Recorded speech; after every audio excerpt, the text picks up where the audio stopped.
Radio Kantipur radio राष्ट्रको corona virus रोकथाम तथा नियन्त्रणका लागि सेना र ओम्नी ग्रुपबाट खरिद गरिएका स्वास्थ्य सामग्रीको मूल्यमा ठूलो अन्तर। 69 प्रकारका औषधिको खरिदमा सेनाले 1 अर्ब बढी तिरेको खुलासा।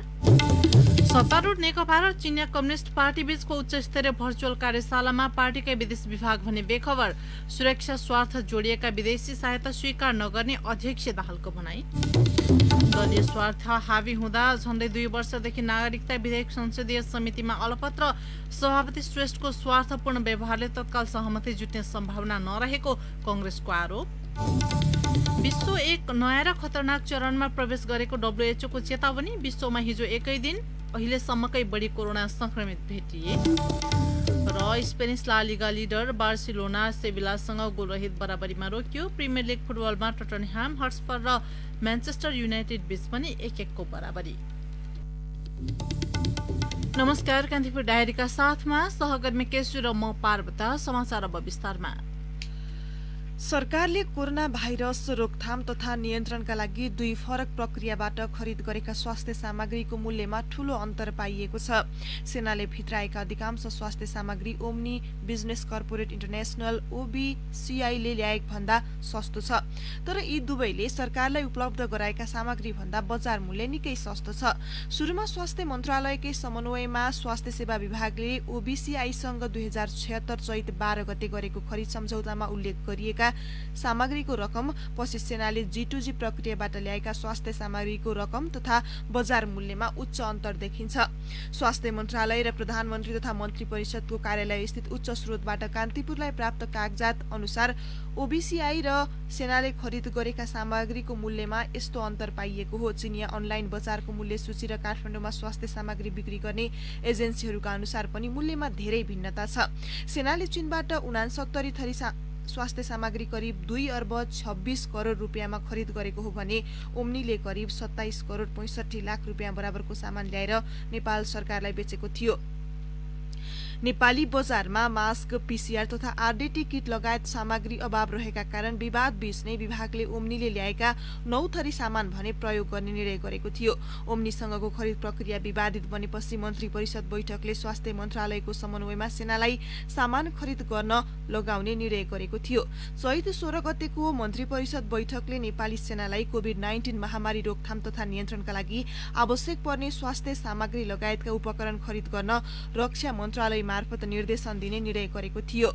ओम्नीले विभागलाई एउटा गाउन 1913 रुपियाँमा उपलब्ध गराएको थियो भने सेनाले खरिद गरेको लेभल 3 डिस्पोजेबल गाउनको 2376 रुपियाँ परेको छ। जबकि अलिबाबा.com तथा मेड इन चाइना जस्ता B2B का आधारमा चिनिया सामग्री खरिद गर्नका लागि चर्चित वेबसाइट FDA र CE गुणस्तर प्रमाणित त्यस्तो गाउन थोरैमा 720 र धेरैमा 2040 रुपियाँमा उपलब्ध हुने देखिन्छ।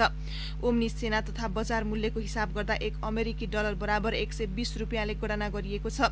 ओम्नीसँग खरिद प्रक्रिया अगाडि बढाउनु पूर्व नै विभागले विभिन्न 3 एजेन्सीबाट प्राप्त गरेको कोटेसनमा पनि सञ्जीव सर्जिकल हाउसले सो गाउन 400, मोदी क्राफ्ट हेल्थ इनोभेसनले 2970 तथा भण्डारी सर्जिकलले 750 रुपियाँमा उपलब्ध गराउन सक्ने उल्लेख गरेका थिए।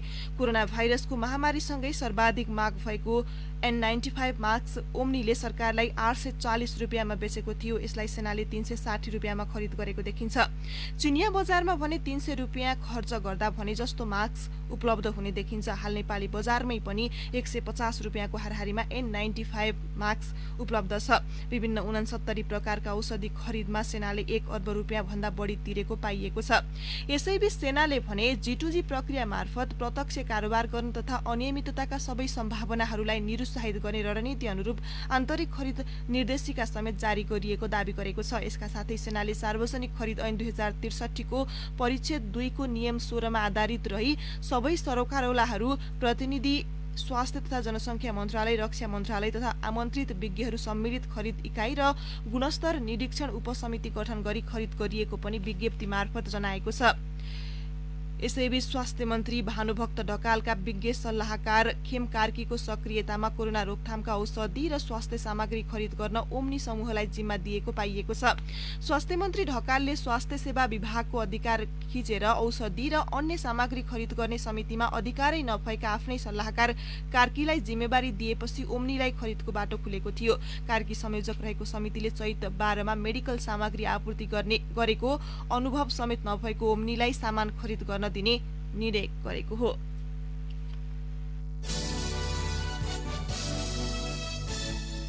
सत्तारूढ दल नेकपा भित्रको आन्तरिक बहसमा अहिले एकैपटक 3वटा शक्ति राष्ट्र भारत, अमेरिका र चीन जोडिन आइपुगेका छन्। वर्षौंदेखि अतिक्रमणमा परेको नेपाली भूमि आफ्नो नक्सामा समेटेर संवैधानिक वैधता दिएपछि भारतसँग सत्तारूढ दल नेकपा र उसको नेतृत्वको सरकारको आगामी सम्बन्ध के होला भन्ने कोणबाट बहस सुरु भइरहेको छ। उता शक्ति राष्ट्र अमेरिकी सहयोग निकाय मिलेनियम च्यालेन्ज कर्पोरेसन एमसीसी सँगको अनुदान सम्झौताका कारण नेकपाभित्र राष्ट्रवाद र राष्ट्रघातको जुहारी चलिरहेको छ। 1 वर्षदेखि संसदीय अनुमोदन गर्ने कि नगर्ने भन्ने किचलोले अमेरिकासँगको सम्बन्धमा समेत चिसोपनाको संकेत देखा पर्दैछ। दुई शक्ति राष्ट्र भारत र अमेरिकासँग यसरी चिसोपन बढिरहँदा अर्को ठूलो शक्ति राष्ट्र चीनसँगको सम्बन्धमा भने नेकपाको हार्दिकता र न्यानोपन झन बढ्दैछ। त्यसैको पछिल्लो उदाहरण हो चीनिया कम्युनिस्ट पार्टी सीपीसी र नेकपा बीच हिजो भएको उच्चस्तरीय भर्चुअल कार्यशाला। कोभिड-19 महामारीका कारण आवतजावत बन्द छ, जसका कारण आपसी भ्रमण आदान प्रदान रोकिएका छन्। तर यो अवस्थामा पनि अनुभव आदान प्रदानका नाममा अन्तर्क्रिया भएको छ, जसलाई दुवै मुलुकका नेताहरूले यसअघि नै चीनमा हुने गरी निर्धारित कार्यशाला भौतिक रूपमा गर्न नसकेपछि भर्चुअल माध्यममा प्रयोग गरी निरन्तरता दिएको भनेका छन्। कार्यशालामा नेकपाका अध्यक्ष पुष्पकमल दाहालले नेपाल असंलग्न विदेश नीतिमा प्रष्ट रहेको बताउनु भएको छ। उहाँले नेपालको सार्वभौमसत्ता र असंलग्न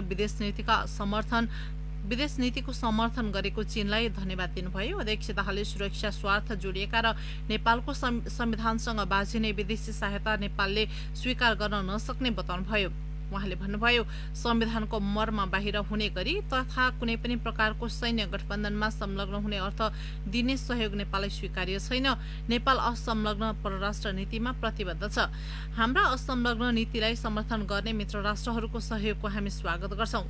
अमेरिकी अनुदान सम्बन्धी एमसीसी सम्झौता अनुमोदन गर्ने या नगर्ने भन्ने बारे नेकपाभित्र रापताप बढिरहेका बेला अध्यक्ष दाहालको यस्तो भनाइ आएको हो। उहाँले चीनिया कम्युनिस्ट पार्टीसँग मिलेर समृद्धि, शान्ति र सद्भाव का लागि काम गर्ने चाहना अझै रहेको बताउनुभयो। अध्यक्ष दाहालले बीआरआईले बहुआयामिक कनेक्टिभिटी, विकास र समृद्धिका लागि सघाउ पुर्याएको विश्वास व्यक्त गर्नुभयो। यसैबीच नेकपा र सीपीसी बीचको सम्झौतापछि भएको पहिलो उच्च स्तरीय कार्यशाला बारे नेकपाको विदेश विभागले भने अत्तोपत्तो पाएन। विभागका उपप्रमुख विष्णु रिजालले कार्यशाला बारे थाहा नभएको बताउनुभयो। पहिले दुई पार्टीबीच अन्तर्क्रिया गरी अनुभव आदान प्रदान गर्ने सहमति भएको उल्लेख गर्दै उपप्रमुख रिजालले हिजोको गोष्ठीमा विदेश विभागका कसैलाई पनि नबोलाइएको बताउनुभयो। विभाग प्रमुख वरिष्ठ नेता तथा पूर्व प्रधानमन्त्री माधव कुमार नेपाल हुनुहुन्छ। दुई पार्टीबीच यस्ता अनुभव आदान प्रदान गर्ने सम्झौतामा नेपाल र सीपीसीका विदेश विभाग प्रमुख सोङ ताओबीच सम्झौता भएको थियो। स्कुल विभागका उपप्रमुख बेदुराम बस्ताले पनि स्कुल विभागले पनि स्वायत्त रूपमा कार्यक्रम गर्न सक्ने भएकाले जानकारी गराउनै पर्ने भन्ने कुनै जरुरी नरहेको उल्लेख गर्नुभयो।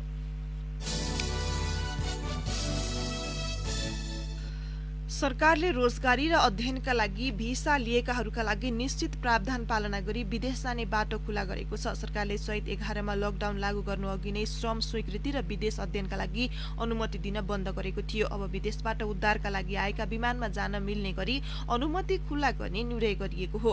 अन्तर्राष्ट्रिय व्यावसायिक उडानहरू भने असार तेस्रो सातासम्म बन्द छन्।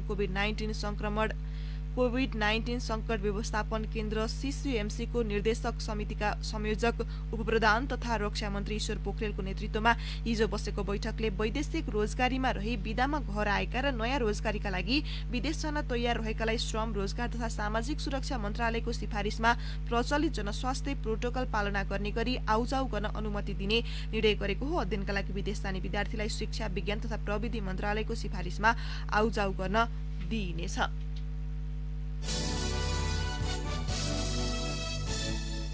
खाडी क्षेत्रमा अप्ठ्यारोमा परेका मध्ये 494 जना नेपालीलाई हिजो काठमाडौँ ल्याइएको छ, जसमा 235 पुरुष र 259 जना महिला छन्। तीमध्ये 98 जना गर्भवती छन्।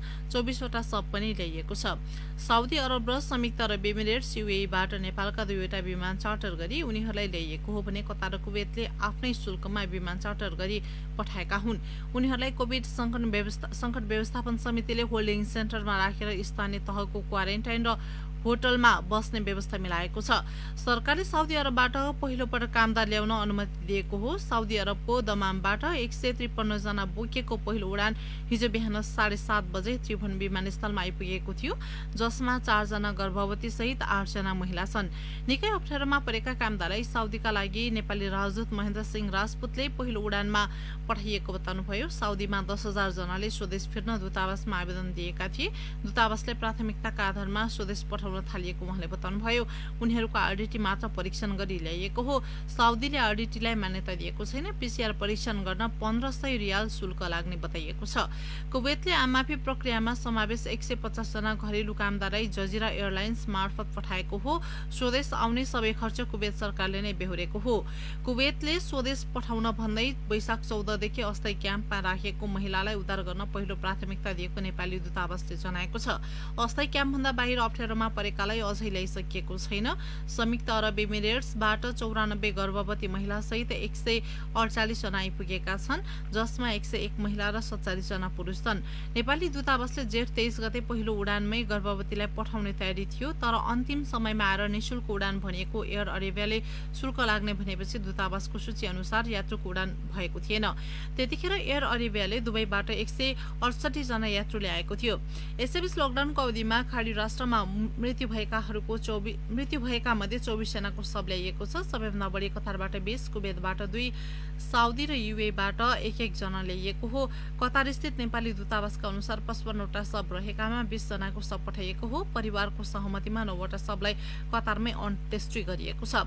कोरियामा रोजगार अनुमति प्रणाली ईपीएस अन्तर्गत गएका भिसा सकिएका 236 जना नेपाली आज घर फर्किने भएका छन्। दक्षिण कोरियाले नेपाली कामदार लिन पठाउने जहाजमा उनीहरू फर्कन लागेका हुन्। कोरोना भाइरसको संक्रमणका कारण उडान नभएपछि उनीहरू समस्यामा थिए। कान्तिपुर डायरीमा अब ब्रेकको पालो। कान्तिपुर डायरीमा अब कान्तिपुर सविस्तारको पालो। कान्तिपुर सविस्तार। नेपाल नागरिकता ऐन 2063 मा भएको व्यवस्था समयानुकूल बनाउने गरी सरकारले 2075 साल साउनमा नागरिक विधेयक अघि सार्यो। संघीय संसदको दोस्रो अधिवेशनमा नै प्रक्रियामा अघि बढेको सो विधेयक छैटौं अधिवेशनसम्म पनि किनारा लाग्न सकेको छैन। निकासका लागि पटक पटक दलीय सहमति भए पनि स्वार्थ शक्ति हाबी हुँदा झण्डै 2 वर्षसम्म पनि नागरिकता विधेयक प्रतिनिधि सभाको राज्य व्यवस्था समितिमा अड्किएको छ। संविधान सभाबाट 2072 सालमा संविधान जारी भएपछि संविधानको भावना अनुसार नै नागरिकता उपलब्ध गराउन सरकारले नागरिकता ऐन 2063 संशोधन प्रक्रिया सुरु गर्यो। आमाको नामबाट पनि नागरिकता दिने वैवाहिक अंगीकृत लगायत विषय राखेर ऐन संशोधन गर्न लागिएको हो। ऐन संशोधन गर्न सरकारले विधेयक ल्याए पनि दलीय स्वार्थ हाबी हुँदा पछिल्लो समय नागरिकताको विषय थप पेचिलो बन्दै गएको छ। दलहरू मात्र होइन, नागरिकता ऐन संशोधन गर्ने विषयमा प्रतिनिधि सभाको राज्य व्यवस्था समितिका सभापति र सदस्यहरू बीच पनि एकमत हुन सकेको छैन। अझ रोचक विषय त समिति सदस्य र सभापति बीच नै आरोप प्रत्यारोप चल्ने गरेको छ। समिति सदस्य कांग्रेस सांसद अमरेश कुमार सिंह सभापति शशि श्रेष्ठको स्वार्थ हाबी हुँदा विधेयक पारित हुन नसकेको आरोप लगाउन कुनै कन्जुस्याइ गर्नुहुन्न। समस्या समितिमा होइन, समस्या समितिको सभापतिमा। समितिको सभापति किन? समितिको सभापति शशि श्रेष्ठ र उहाँको श्रीमान मणि पोखरेल 39 सालदेखि नै नागरिकता विरोधी क्याम्पेनको एउटा नेता हुनुहुन्थ्यो। दोस्रो कुरा शशि श्रेष्ठलाई के भने महिला सञ्जालको नाममा, महिला एनजिओको नाममा महिलालाई पनि बराबरी दिनु। सरकारले ल्याएको विधेयकमा नेपाली पुरुषसँग विवाह गरेकी महिलाले नागरिकता प्राप्त गर्न चाहेमा नेपालको नागरिकता प्राप्त गरेको मितिले 6 महिनाभित्र विदेशको नागरिकता परित्याग गरेको निस्सा पेश गर्नुपर्ने उल्लेख छ। तर राज्य व्यवस्था समितिमा दफावार छलफलका क्रममा नेपाली पुरुषसँग विवाह गरेकी विदेशी महिलाले विवाह गरेको 7 वर्षपछि मात्रै अंगीकृत नागरिकता पाउने व्यवस्था गर्न सत्तारूढ सत्तारूढ दलका सांसद सहमत भएका छन्। प्रमुख प्रतिपक्षी नेपाली कांग्रेस भने पछिल्लो समय यू टर्न हुँदै 2063 सालको ऐनमा भएको व्यवस्था नै राख्नुपर्ने अडानमा छ। पुनः कांग्रेस सांसद सिंह जुन 63मा तिनै दलको सरकार थियो, कांग्रेसको नेतृत्वमा एमाले माओवादी दुईटै सरकारमा थियो, त्यो बेला बनेको जुन ऐन त्यो ऐनलाई अहिले किन चाहिँ चेन्ज गर्नुपर्ने, त्यसको औचित्य पुष्टि गर्नुपर्ने सरकारले। त्यस कारणले त्यो हिसाबले सरकारले नलाउने, सरकारकै पार्टीको केही मान्छे त्यो बाटोबाट छिराउने, त्यसमा हाम्रो आपत्ति। 2063 को ऐनमा नेपाली नागरिकसँग वैवाहिक सम्बन्ध भएकी विदेशी महिलाले नेपालको नागरिकता प्राप्त गर्न चाहेमा तोकिएको अधिकारी समक्ष तोकिएको ढाँचामा निवेदन दिनुपर्ने र त्यसरी निवेदन दिँदा नेपाली नागरिकसँग भएको वैवाहिक सम्बन्धको र आफूले विदेशी नागरिकता त्याग्ने कारबाही चलाएका निस्सा साथै पेश गर्नुपर्ने उल्लेख छ। समितिले सहमतिका लागि नेकपाकै सांसद विजय सुब्बाको संयोजकत्वमा उपसमिति बनाएर छलफल चलायो, तर उपसमितिमा पनि वैवाहिक अंगीकृत नागरिकताका विषयमा सहमति जुट्न नसकेपछि अपुरो प्रतिवेदन नै समितिमा पेश भयो। समिति सदस्य विजय सुब्बा सानातिना विषयमा अल्झिँदा विधेयक रोकिएको बताउनुहुन्छ। नेकपा एक ठाउँमा उभिएको छ अनि नेपाली कांग्रेस 2063 सालको नागरिकता ऐनमा फर्केको छ। मधेस केन्द्रित दलहरू पनि त्यही पुरानै 63 सालको नागरिकता ऐनमै पुगेको छ। त्यसैले अब सबै दल बसेर के गर्ने भन्ने टुङ्गोमा नपुगिन्जेलसम्म यो अगाडि बढ्दैन। समस्या चाहिँ त्यो हो। समितिले जति नै छलफल चलाए पनि शीर्ष नेताको स्वार्थ हाबी भएको विषयमा शीर्ष तहमा नै सहमति भएपछि मात्र छलफल अघि बढ्ने गरेको विगत कसै सामु छिपेको छैन। नागरिकताका विषयमा पनि नेकपा, कांग्रेस, मधेस केन्द्रित दल सहित स्वार्थ समूह हाबी हुँदा सहमतिले सार्थकता पाउन नसकेको हो। यो बीचमा प्रधानमन्त्री केपी शर्मा ओलीले समेत विपक्षी दलका नेता सहित सरकारवालासँग पटक पटक छलफल गर्नुभयो, तर सबै पक्ष आफ्नै अडानमा केन्द्रित छन्। समिति सभापति शशि श्रेष्ठ भने समितिमा नेकपाको बहुमत भए पनि सहमति कुर्दा समय घर्किएको स्वीकार्नुहुन्छ। बहुमतको आधारमा हो भने बहुमतको के धारणा थियो तपाईहरु सबैलाई थाहा भएकै कुरा हो। त्यसको आधारमा त मैले आजभन्दा 1.5 वर्ष अगाडि नै निर्णय गर्न सक्थे नि, तर त्यो मुख्य कुराहरू होइन। संशोधन विधेयकको दफा 5 मा बाबुको पहिचान नभए पनि नेपाली आमाबाट जन्मिएको व्यक्तिले पनि वंशजको आधारमा नागरिकता पाउने उल्लेख छ। सीधा भाषामा भन्नुपर्दा आमाको नामबाट नागरिकता पाउने प्रावधान हो यो। ऐन संशोधन नहुँदा आमाको नामबाट नागरिकता लिने हजारौं युवा नागरिकता पाउनबाट वञ्चित भएका छन्। आमाको नामबाट नागरिकता उपलब्ध गराउन सरकारलाई दबाब दिने उद्देश्यले विभिन्न समूह पनि क्रियाशील छन्। अभियानकर्ता दीप्ति गुरुङ सरकार र राजनीतिक दलको कारण हजारौं युवा उच्च शिक्षा र रोजगारीबाट वञ्चित भएको बताउनुहुन्छ। लाइफ पनि उधारमा बाँचे जस्तो भइरहेको छ अहिले। त्यो कारणले गर्दाखेरि कसैले अब आफ्नो ड्रिम पर्सु गर्न नसक्ने भयो। त्यसले गर्दाखेरि अब अहिले झन् हेट स्पिचहरू आउँछ नागरिकताको कुरा निकाल्ने बित्तिकै। एउटा यङ +2 गरिरहेको बच्चा जसले नागरिकता पाउन सकेको छैन, जसले जब पाउन सकेको छैन, जसले आफ्नो फ्युचर करियर केही गर्न सकेको छैन, त्यो बच्चाहरूले चाहिने भन्दा धेरै नै मानसिक तनाव झेल्न परिरहेको अवस्था छ। नागरिकता विधेयकमाथिको दफावार छलफलमा राजनीतिक दल मात्र होइन स्वार्थ समूह पनि हाबी भएको प्रश्नै हुन्छ। नेपाली बुहारी बनेकी विदेशी महिलालाई नागरिकता दिने विषयमा एक पटक गल्ती गरेर पटक पटक पछुताउनु भन्दा पटक पटक छलफल गरेर ऐनलाई प्रभावकारी बनाउन दलहरू केन्द्रित हुनुपर्छ। आमाको नामबाट नागरिकता लिएर उज्जवल भविष्यको सपना देखेका हजारौं युवाको जीवनका बारेमा पनि सरकारवालाले गम्भीर भएर सोच्न आवश्यक छ। रेडियो कान्तिपुरका लागि बासु खड्का। कान्तिपुर सविस्ता।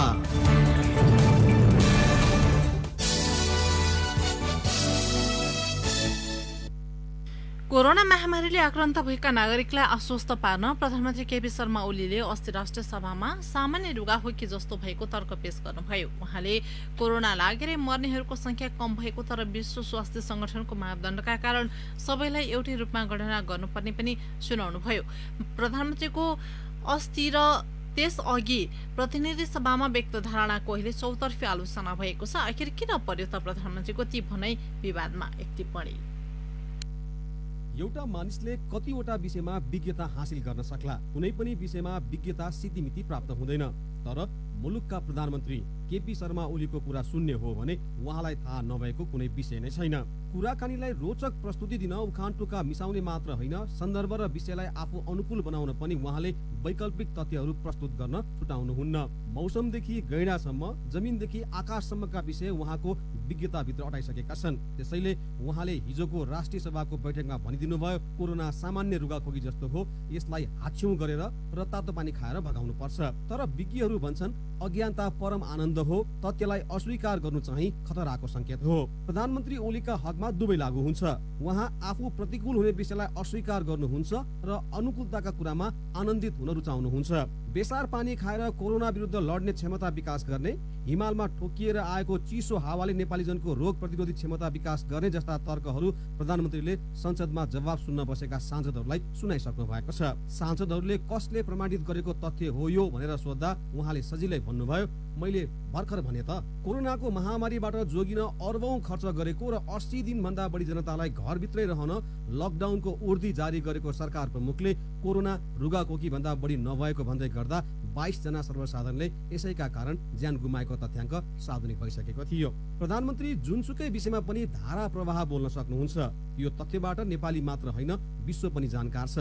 तर वाकपटुता र विज्ञता फरक कुरा हुन्। विरोधीलाई तह लगाउन फर्काए जस्तो ओठे जवाब कोरोना महामारीले आक्रान्त भएका जनतालाई सुनाउन हुँदैन। सुशासन र भ्रष्टाचार विरोधी अभियानमा संलग्न युवा जमातको मन जित्न राज्य संयन्त्र र सरकारलाई उत्तरदायी बनाउनु पर्छ। सेवा प्रवाहलाई चुस्त राख्ने मात्रै नागरिकले वाहवाही गर्छन्। महामारीका बेला सत्ता पक्ष र इतर पक्ष भनी भेदभाव नगरी सिङ्गो समाजलाई एकताबद्ध बनाएर परिचालित हुनुपर्छ भन्ने हेक्का प्रधानमन्त्रीलाई नभएको होइन। तर भ्रामक र तथ्यहीन सूचनाको मारमा यति बेला जनता छन्। दुःखको कुरो त्यसको स्रोत स्वयं प्रधानमन्त्री बन्नु भएको छ। संकटको घडीमा आश्वासन दिने भनेकै सही र विश्वसनीय सूचनाले हो। तर नागरिक आफ्ना अभिभावकबाटै गलत सूचनाको शिकार हुनु परेको विडम्बनायुक्त समयमा छन्। मुलुकका प्रधानमन्त्रीले बोल्ने कुराले सारा जनताको ध्यान खिचिनु पर्छ।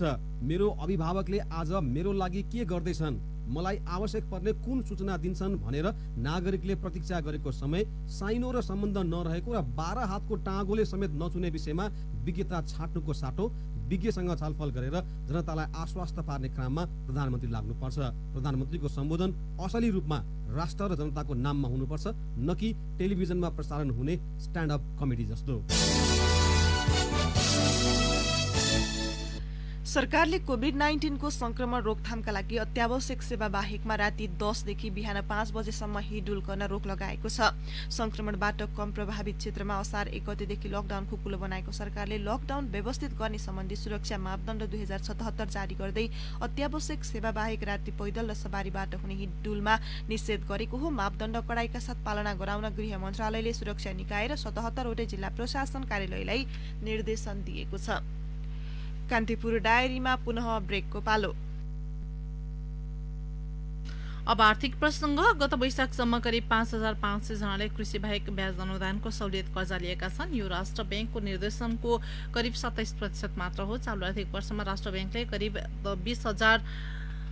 20,300 जनामा कृषि बाहेक सहुलियत कर्जा पुर्याउने लक्ष्य राखिएको थियो। सोही अनुसार कर्जा प्रवाह गर्न बैंक तथा वित्तीय संस्थालाई राष्ट्र बैंकले संख्या नै तोकिदिएको थियो। यसमध्ये यही असार मसान्तसम्म वाणिज्य बैंकले न्यूनतम 500, विकास बैंकले 200 र वित्त बैंकले 100 वटा कृषि बाहेकको 8 प्रकारका सहुलियत कर्जा प्रवाह गर्नुपर्ने निर्देशन थियो।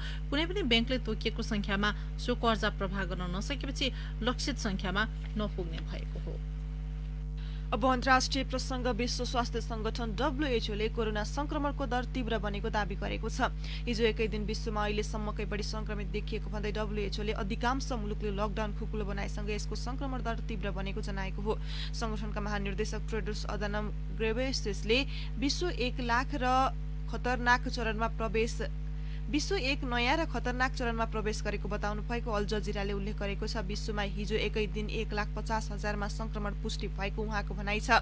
बेलायतका प्रमुख चिकित्सा अधिकारीले कोरोना भाइरसको संक्रमण 4मा सीमित राख्ने प्रतिबद्धता जनाएका छन्। पछिल्लो पटक बेजिङमा देखिएको संक्रमणको स्थिति नियन्त्रणमा रहेको अधिकारीहरूले बताएका छन्।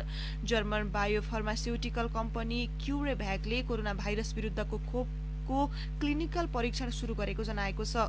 होन्डुरासका राष्ट्रपति जुआन ओर्लान्डो हर्नान्डेजमा कोरोना पोजिटिभ देखिएपछि अस्पताल भर्ना हुनुभएको छ। जोन्स हपकिन्स विश्वविद्यालयका अनुसार 4,58,000 बढीको कोरोना संक्रमणकै कारण मृत्यु भइसकेको छ। यस्तै संक्रमितको संख्या 86 लाख नागेको छ।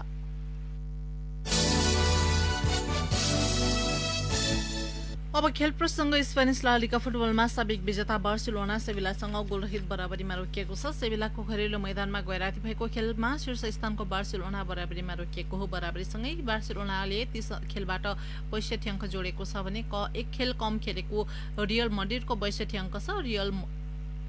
रियल सोसिडाड विरुद्ध जित हासिल गरी अङ्क तालिकाको शीर्ष स्थानमा उक्लनेछ। अङ्क तालिकामा तेस्रो स्थानमा रहेको सेभिलाको 52 अङ्क छ। फुटबलकै अर्को प्रसङ्गमा प्रिमियर लिग फुटबलमा टोटनह्याम हट्स्पर र म्यान्चेस्टर युनाइटेड 1-1 को बराबरीमा रोकिएका छन्। टोटनह्यामको घरेलु मैदानमा गैराती भएको खेलमा दुवै टोली 1-1 को बराबरी खेल्दै अङ्क बाँडेका हुन्। खेल सकेर 9 मिनेट बाँकी छँदा ब्रुनो फर्नान्डेजले पेनाल्टी मार्फत गोल गरेपछि म्यान्चेस्टर टोटनह्यामसँग हारबाट जोगिएको हो। टोटनह्यामका लागि स्टेभन बर्गबिनले 27औं मिनेटमा गोल गरेका थिए। बराबरीसँगै युनाइटेड 30 खेलबाट 46 अङ्क जोडेर 5औं स्थानमा रहेको छ भने समान खेल खेलेको टोटनह्याम 42 अङ्क जोडेर 8औं स्थानमा यथावत छ। गैराती नै भएको अर्को खेलमा साउथह्याम्पटनले रेलिगेसन जोनको नर्विच सिटीमाथि 3-0 को सहज जित हात पारेको छ। साउथह्याम्पटनका ड्यानी इङ्ग्स, स्टुवार्ट आर्मस्ट्रोङ र नाथन रेडमोन्डले गोल गरे। जितसँगै साउथह्याम्पटन 37 अङ्क जोडेर 13औं स्थानमा उक्लदा नर्विच 21 अङ्क सहित पुछारमा छ।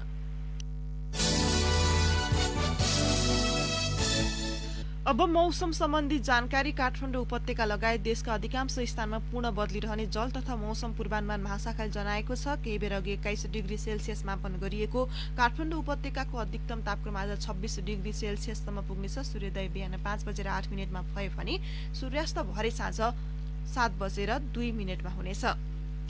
हौस् त यिनै प्रसङ्गसँगै कान्तिपुर डायरीको यो बुलेटिन यही सकिन्छ। अहिले केही बेरमा प्रसारण हुने हाम्रो नियमित कार्यक्रम द हेडलाइनर्समा नेकपा नेता युवराज गेवालीसँगको कुराकानी सुन्न सक्नुहुनेछ। अहिलेलाई सहकर्मी केशु र म पार्वत आज्ञा माग्छौँ। नमस्कार।